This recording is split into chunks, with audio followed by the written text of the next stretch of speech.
नमस्कार एवरीवन। तो कैसे हैं आप सभी? आई होप कि आप सभी बहुत ही अच्छे होंगे और अपने लाइफ में बढ़िया से मचा रहे होंगे। वैसे मौसम थोड़ा सा सूटेबल नहीं है क्योंकि ह्यूमिडिटी बहुत ज़्यादा है और ह्यूमिडिटी होने की वजह से थोड़ा सा आप जो स्वेटिंग है वो थोड़ी सी आपकी स्टे कर जाती है, जिसकी वजह से आपके चेहरे पे, आपके बॉडी पे चिपचिपाहटपन रहता है। ये आप पढ़ेंगे RAC कंसेप्ट में, ठीक है। रेफ्रिजरेशन एयर कंडीशनिंग का जो टॉपिक होता है हमारे मैकेनिकल में, थर्मल पार्ट में, आप उसमें ये चीज़ पढ़ेंगे, ठीक है। वहाँ पर रिलेटिव ह्यूमिडिटी निकालेंगे, स्पेसिफिक ह्यूमिडिटी कैलकुलेट करेंगे, डिग्री ऑफ सैचुरेशन कैलकुलेट करेंगे, DPT, DWT और bed bulb WBT, dry bulb temperature DBT, due point temperature, ये भी आप कैलकुलेट करेंगे। ओके, ओह सॉरी, मेरा मोटिव वो नहीं है आपको बताना, वो बरसात से याद आ गया। मेरा मोटिव है कि देखो काफ़ी दिनों के बाद एक वीडियो आ रही है, ठीक है। काफ़ी दिनों के बाद इसलिए वीडियो आ रही है कि थोड़ा सा इतना ज़्यादा काम में व्यस्त हो गया था कि मतलब मैं इसको टाइम ही नहीं दे पा रहा था और बहुत अंदर से लग रहा था कि मैं टाइम क्यों नहीं दे पा रहा हूँ। तो मैंने जल्दी काम ख़त्म करके फटाफट मैंने आपको यहाँ पे मैंने खुद को उपस्थित किया है जितना जल्दी हो सका मेरे से, ठीक है। लेकिन अब से हम एक ड्यूरेशन के अंदर वीडियो डालते रहेंगे, ठीक है। तो आप जितने भी लोग देख रहे हैं, कॉलेज गोइंग स्टूडेंट्स हैं, जितने भी लोग तैयारी कर रहे हैं, वो आप सब इन वीडियो को अपने दोस्तों के साथ शेयर भी कीजिएगा। कमेंट करके ज़रूर बताइएगा कि आपको ये वीडियो हेल्पफुल है या नहीं है, और साथ ही में जो आप नेक्स्ट टॉपिक नेक्स्ट क्वेश्चन चाहते हैं आप उसको भी कमेंट बॉक्स में लिख सकते हैं, कोई दिक्कत वाली बात नहीं है, ठीक है।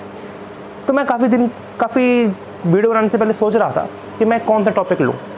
तो कल हमारे धोनी साहब का जन्मदिन भी था, तो सबसे पहले उनको हैप्पी बर्थडे। सो मैं सोच रहा था यार, जुलाई का मौसम है, तो जुलाई का महीना है और बरसात का मौसम है। बरसात में होती है बारिश में आता है पानी, और पानी है एक फ्लूइड। तो क्यों ना हम एक फ्लूइड के ऊपर एक क्वेश्चन है, बेहतरीन सा क्वेश्चन। तो आज जो हमारा वीडियो का जो टॉपिक रहेगा फ्लूइड मैकेनिक्स में, CTQ RTQ में, आज हम एक क्वेश्चन करेंगे जो कि फ्लूइड काइनेमेटिक्स से होगा। अब फ्लूइड काइनेमेटिक्स देखते ही कई लोगों के मन में और कई लोगों के चेहरे पे दुविधा होगी और कई लोगों का चेहरा खिल उठा होगा कि आहा मज़ा आ गया, फ्लूइड काइनेमेटिक्स फोड़ दूंगा मैं। पर कुछ लोग परेशान हैं। तो आज मैं उन सब परेशान विद्यार्थियों के लिए एक रामबाण इलाज लेके आया हूँ। मैं आपको इन क्वेश्चन के थ्रू आपको ट्रिक्स टू रिमेंबर भी बता दूंगा, कैसे फॉर्मूले याद कर सकते हैं, कैसे अप्लाई करना है, सब कुछ समझा दूंगा। तो कोई भी परेशान होने की बात नहीं है, और इतना समझा दूंगा कि आप इस वीडियो के मदद से फ्लूइड काइनेमेटिक्स के जो अदर क्वेश्चन होंगे, अदर कंसेप्ट के क्वेश्चन भी होंगे, वो भी आप ख़त्म कर सकते हैं। तो मेरे साथ आप बने रहिए, और अब बस चलिए मेरे साथ। तो क्वेश्चन शुरू करते हैं बिना किसी देरी के। आप सभी को स्क्रीन पे क्वेश्चन दिख रहा होगा, जहाँ पे हमको u गिवन है y³ + 2x - x² y, और जहाँ पे v गिवन है xy² - 2y - x³ y। यहाँ पे जो हमारा v है वो x³ है, ओके। तो यहाँ पे हमें दिखाना है कि show that it is a possible case of flow and obtain psi. तो आप एक बार खुद से ट्राई कीजिए। आई होप आप सभी लोगों ने अपने अपने लेवल पे ट्राई कर लिया होगा। तो अब हम स्टार्ट करते हैं इस क्वेश्चन को।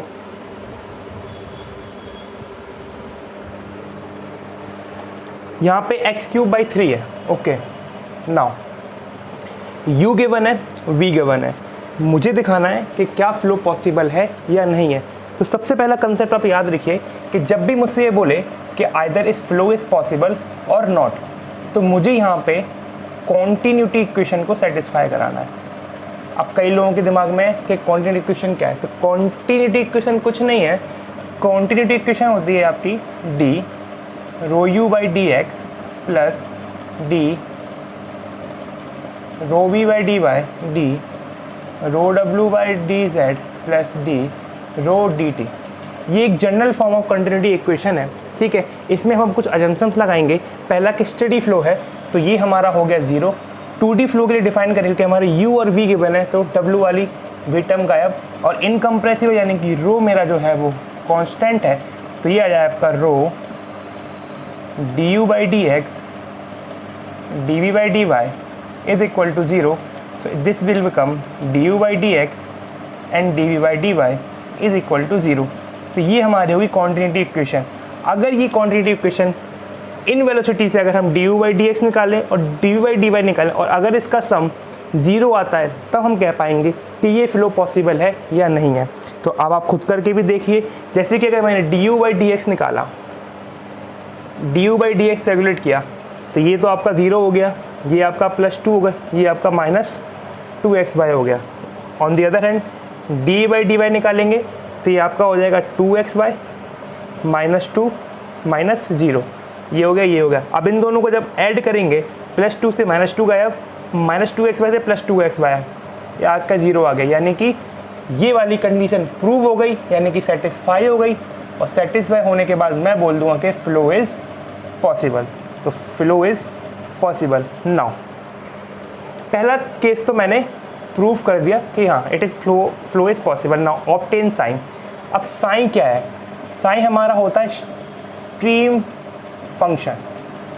Okay, stream function. Stream function की खासियत होती है कि जब स्ट्रीम फंक्शन किसी भी फ्लो के लिए डिफाइन होता है तो वो सबसे पहली कंडीशन लेके चलता है कि 2D फ्लो के लिए डिफाइन है, दूसरा फ्लो पॉसिबल है। फ्लो अगर पॉसिबल है तभी हमारा स्ट्रीम लाइन फंक्शन या फिर स्ट्रीम फंक्शन डिफाइन होगा। ओके, स्ट्रीम फंक्शन डिफाइन होगा अगर हमारा फ्लो पॉसिबल है। तो अगर फ्लो हमारा पॉसिबल नहीं है तो स्ट्रीम फंक्शन डिफाइन नहीं होगा। तो ये बात तो बिल्कुल मान के ही चल लो आप दिमाग में, ठीक है। ओके, तो कभी कभी क्या होता है कि हम ये मान के, जैसे कि हमने साइन निकाला, जैसे फॉर एग्जांपल हमको साइन गिवन है, ठीक है, हमको साइन गिवन है, एक्स वाई के फॉर्म में गिवन है हमको। और अगर इसके द्वारा हमने u और v निकाला है, और हमारा u और v निकालने के बाद हमने जब कॉन्टिन्यूटी इक्वेशन में सेटिस्फाई करने के लिए गए और वो सेटिस्फाई नहीं हो रही, इसका मतलब कहीं ना कहीं मैंने गलती करी है, कहीं ना कहीं मैंने गलती करी है, ठीक है। तो इस बात का ध्यान रखना।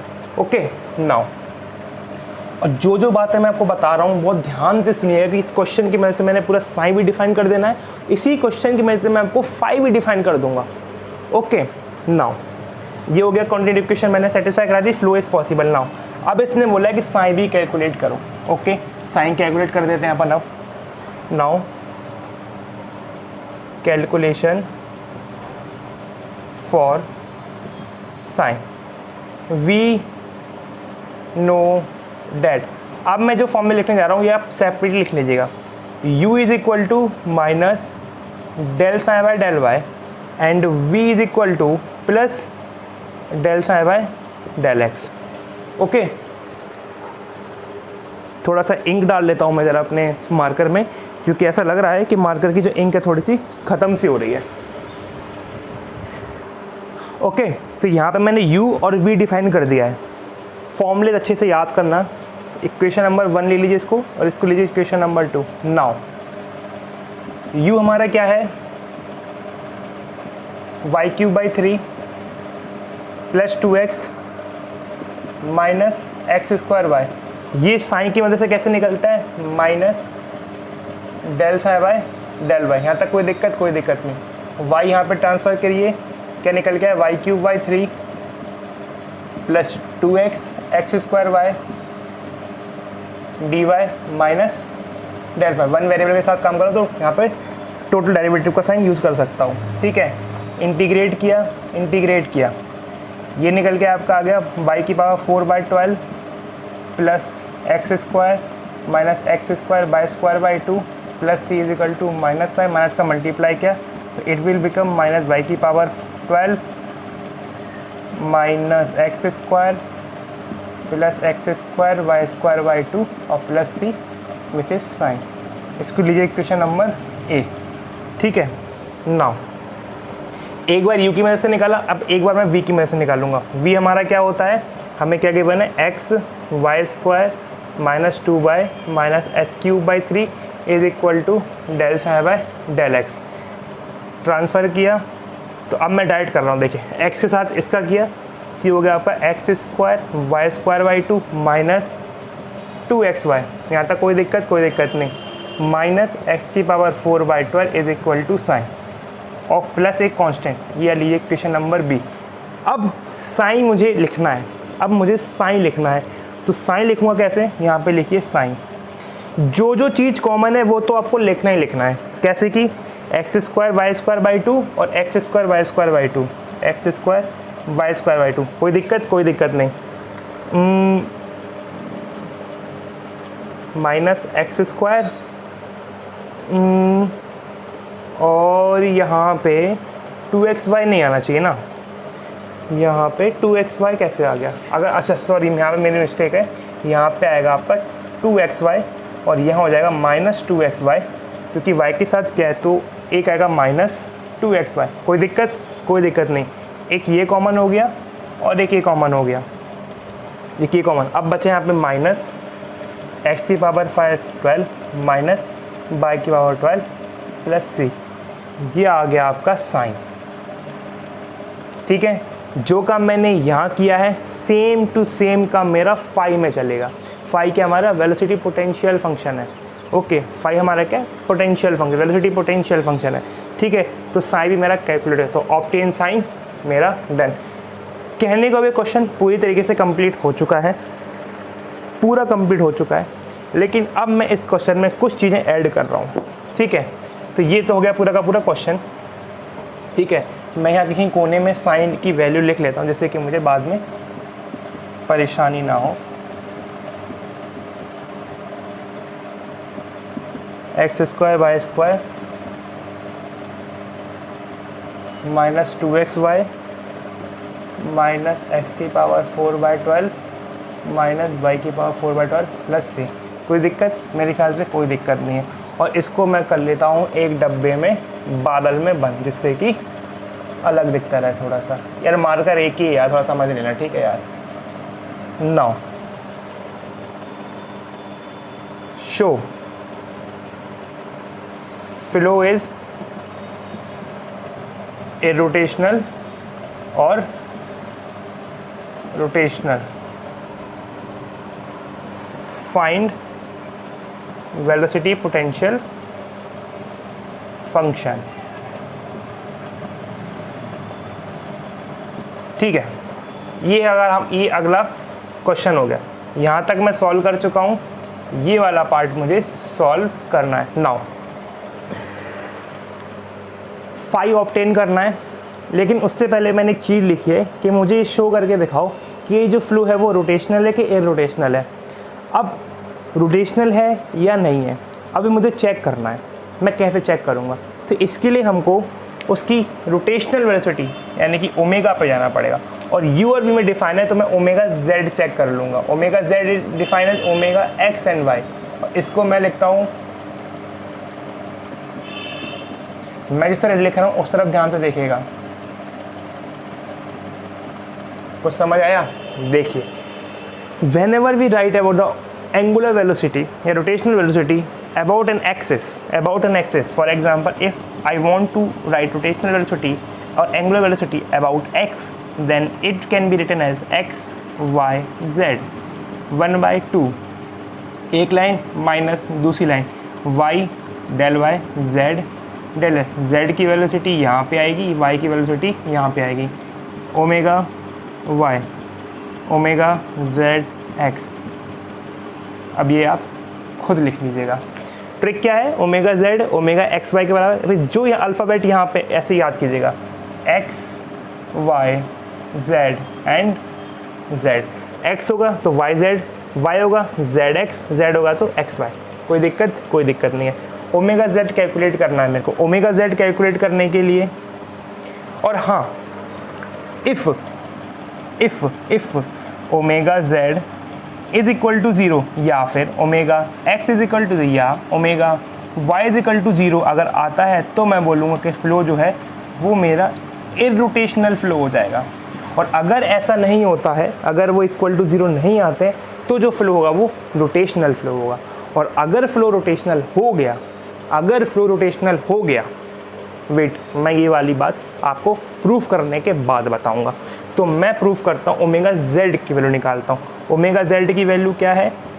Del v over del x और del u over del y. यहाँ तक कोई दिक्कत नहीं। तो del v over del x calculate करेंगे, तो del v over del x ये हो जाए आपका वाई स्क्वायर माइनस 0 और माइनस एक्स स्क्वायर। यहाँ तक कोई दिक्कत? कोई दिक्कत नहीं। Del u over del y, del u over del y ये हो गया आपका वाई स्क्वायर और ये हो गया आपका माइनस एक्स स्क्वायर। यहाँ तक कोई दिक्कत? मेरे ख्याल से तो कोई भी दिक्कत नहीं होनी चाहिए। इसको यहाँ पुट करेंगे तो 1/2 del v over del x क्या निकल के आ रहा है? Del v over del x निकल के आ रहा है आपका y square minus x square minus y square minus x square. इसको जब सॉल्व करेंगे अपन, इसको जब सॉल्व करेंगे तो क्या निकल के आ रहा है? Y square minus x square minus y square plus x square. इसका मतलब इससे ये गया, इससे ये गया, इसका मतलब है 0 निकल के आने की ओमेगा जेड की जो वैल्यू है वो कितनी निकल के आ गई? 0। और जब जब ओमेगा जेड की वैल्यू 0 निकल के आएगी तो मैं बोलूँगा कि फ़्लो जो है मेरा वो इरोटेशनल फ़्लो है। और इसको देख के मैं हो जाऊँगा खुश। और जैसे इसको देख के मैं खुश हो जाऊँगा तो मेरे अगल बगल के दोस्त या मेरे घर में रहने वाले लोगों को मुझ पर शक होगा कि ये कॉपी में देख के क्यों हंस रहा है, या फिर अगर तुम टैबलेट में पढ़ते हो तो तुम टैबलेट में देख के क्यों हंस रहे हो। पर उनको नहीं पता है कि तुमने क्या चीज़ पता लगा ली है और तुमने क्वेश्चन को किस तरह अप्रोच कर लिया, उनको भी नहीं पता है, पर तुम्हें पता है। अब देखो कैसे, जैसे मैंने ए रोटेशनल निकाला और अगला ही क्वेश्चन है कि मुझे वेलोसिटी पोटेंशियल फंक्शन फाइंड करना है। और अगर मेरा ओमेगा जेड या फिर ओमेगा एक्स या ओमेगा वाई अगर 0 नहीं आता तो मैं फाई कैलकुलेट करता ही नहीं, मैं करता ही नहीं कैलकुलेट। क्यों कैलकुलेट क्यों नहीं करते? कैलकुलेट क्यों नहीं करते? क्योंकि जो हमारा फाई होता है, इसको मैं मिटा रहा हूँ और ये प्लीज़ आप देखते हो करते जाइएगा मेरे साथ, क्योंकि मेरा बोर्ड है छोटा सा तो मुझे थोड़ा काम करना पड़ता है मिटा मुटू के। देखो, और अगर मेरा फाई कैलकुलेट करना है और अगर मेरा ओमेगा जेड 0 नहीं आता तो मैं फाई कैलकुलेट करता ही नहीं, बिकॉज फाई जो है वो केवल और केवल इरोटेशनल फ्लो के लिए ही डिफाइन होता है। जो फाई है मेरा वो केवल defined for irrotational flow. Phi केवल इरोटेशनल फ्लो के लिए डिफाइन होता है। समझ में आ गया? बहुत बढ़िया। ओमेगा जेड मेरा 0 आ गया, इरोटेशनल फ्लो है, डिफाइंड फॉर इरोटेशनल फ्लो होता है, तो मुझे फाई अब कैलकुलेट करना पड़ेगा। समझ आ गया? बहुत बढ़िया। एक चीज़ मैं आपको समझा देता हूँ, देखिए क्या। फॉर एग्जाम्पल मुझे इसे केवल और केवल स्ट्रीम फंक्शन से डिफाइन करना है कि फ्लो इरोटेशनल है कि रोटेशनल है, ठीक है। और तुमको ऑप्शन में ऐसे कुछ लिख के दे देगा, वो ऐसे कुछ करके देगा वो तुमको, ऐसे करके, ठीक है। अब ये क्या है? ये क्या उल्टा ट्रायंगल का स्क्वायर? अब बता देता हूँ, देखो 1/2 v क्या होता है अपना? v हमारा होता था plus del psi by del x, और u क्या था हमारा? Minus del psi by del y. v की वैल्यू यहाँ पुट करके देखो क्या आ रही है, और u की वैल्यू यहाँ पुट करके देखो क्या आ रही है। क्या निकल के आ रहा है? Half del square sine by del x del y plus del square sine by del x del y. इसका मतलब half Laplace operator to the power 2 sine. If Laplace operator की power 2 sine is not equal to 0, this means this is rotational flow, and if it is equal to 0 then it is a rotational flow. ये वाली बात आप डिब्बे में बंद करके रख लो। इसको मैं साफ साफ लिख देता हूँ।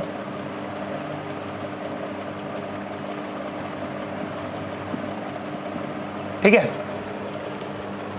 अगर इसकी वैल्यू 0 नहीं होगी, ए रोटेशनल फ्लो है, अगर इसकी वैल्यू 0 होगी तो ए रोटेशनल है। इसको हम बोलते हैं लाप्लास इक्वेशन। ये रहा लाप्लास इक्वेशन, ओके। और यही सेम चीज़ मैं वेलोसिटी पोटेंशियल फंक्शन में बता दूंगा आपको, ठीक है। ये हो गया, बहुत बढ़िया, गुड। ये भी ख़त्म हो गया। नाउ अब मुझे फाई कैलकुलेट करना है। अब फाई कैलकुलेट करूँ तो करूँ कैसे यार? ये तो बता दिया। अब थोड़ा सा मैं थ्योरी पोर्शन में जा रहा हूँ, ठीक है। कैसे? If phi is defined as function of x, y, z defined for a rotational flow defined for 3D flow, okay। And you V W Indian references से, ये बहुत ज़रूरी है। इंडियन रेफरेंस, यू की जो वैल्यू है वो होती है आपकी minus del five by del x, u v की minus del five by del y, डब्ल्यू की minus del five by del z. कोई दिक्कत नहीं, ये चीज़ आपको याद होनी ही होनी चाहिए। क्या बोला? ये चीज़ आपको याद होनी ही होनी चाहिए, ठीक है। अब मुझे यू पता है, मुझे वी पता है जो मुझे क्वेश्चन में गिवन है, इसको मैं इसके इक्वल रखूँगा और इसको मैं इसके इक्वल रखूँगा, तो यहाँ से मुझे 5 मिल जाएगा। जैसा मैंने साइन में किया था वैसे ही मैं 5 में कर रहा हूँ, ठीक है। 5 मिल जाएगा, यहाँ से एक 5 मिल जाएगा, यहाँ से एक 5 मिल जाएगा। जैसे कि हमको साइन मिला था, एक वी से साइन मिला था, एक यू से साइन मिला था, फिर दोनों मैंने कॉमन टर्म्स देखे थे, और जो कॉमन टर्म्स है उनको तो लिखना ही था, और जो कॉमन नहीं थे उनको एज इट इज उतार देना था, उससे मेरा साइन मिल गया था। और सिमिलरली हमारा यहाँ से एक 5 मिल जाएगा, ठीक है।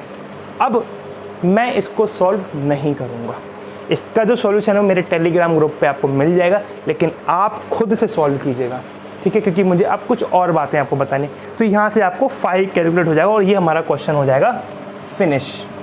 और ये मैं कह रहा हूँ ये आपका ESE मेंस तक का क्वेश्चन होगा, क्योंकि ये क्वेश्चन बहुत बड़ा है, कठिन नहीं है, लेंथी क्वेश्चन है, और 12 मार्क्स का क्वेश्चन लगभग बन चुका है आपका, ठीक है। अच्छा क्वेश्चन डिस्कस हो गया है। नाउ अब मुझे कुछ आपसे बातें डिस्कस करनी है। क्या? तो मैं बात कर रहा था कुछ पॉइंट्स की, मैं आपसे बात कर रहा था। तो मैं अगर पहला पॉइंट अगर मैं आपसे बोलूँ, तो मैं चाहता हूँ कि आप पॉइंट्स को नोट डाउन भी कर लें। तो पॉइंट हमारा है कि a line along which, point number 1, a line along which stream function sine is constant, a line along which sine is constant, तो उस लाइन को हम बोलते हैं stream line. A line along which stream function या sine is constant, this is called stream line, okay. Second क्या बोलूँगा? अ लाइन अलोंग विच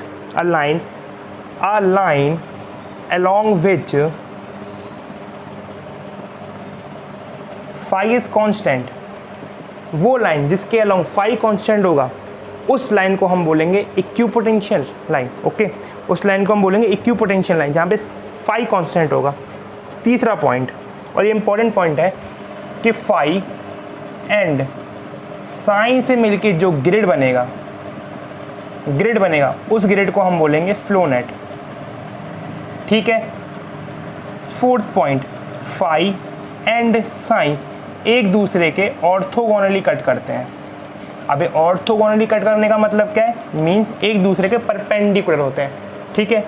दिखते कैसे हैं? आप ऐसे मान लीजिए, ये मेरा साइन 1 है, ये मेरा साइन 2 है, ये मेरा साइन 3, ये मेरा फाई 1 है, ये मेरा फाई 2, ये मेरा फाई 3। देखिए all are cutting at 90 degree, ठीक है। ये हो गई। अब मुझे अगर कोई बोले कि यार देखो यार आपने ये स्टेटमेंट दिया आखिरी वाला, मैं इसको मिटाना चाहूँगा, ठीक है। अब एक क्वेश्चन खत्म हो गया, अब मैं अलग से कुछ बातें बता रहा हूँ जो कि एक्स्ट्रा चीज़ें हैं। अब मुझे कोई आपसे बोले कि यार मुझे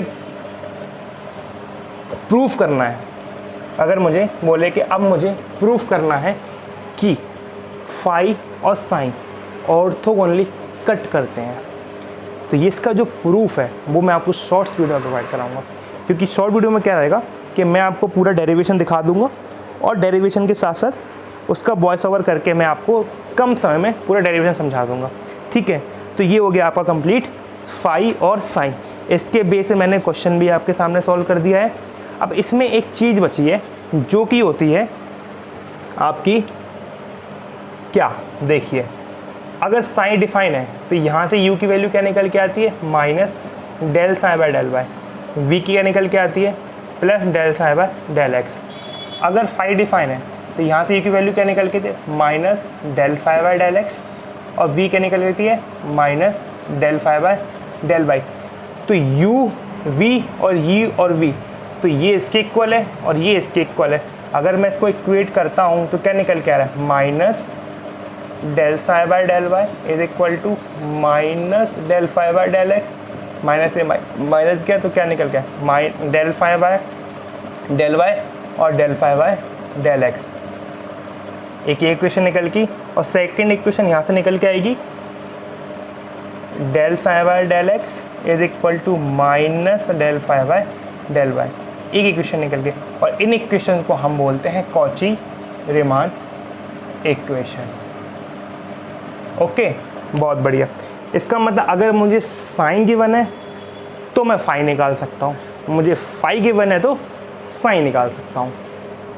अब समझ में आ गया आपको? इतनी सी बात थी बस। तो ये आपका पूरा फाई और साइन ख़त्म हो गया।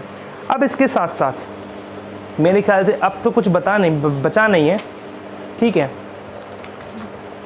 ठीक है। अब इसका एक कॉन्क्लूज़न है, कॉन्क्लूजन चार्ट भी मैं आपको मेरे टेलीग्राम ग्रुप पे भेज दूंगा, और उसको मैं समझाते हुए भेज दूंगा, जिससे कि आपको ये जो मैंने आज पूरा बताया इस 20-25 मिनट की 25-26 मिनट की जो वीडियो है, इसका पूरा एक जिस्ट है उस चार्ट पे।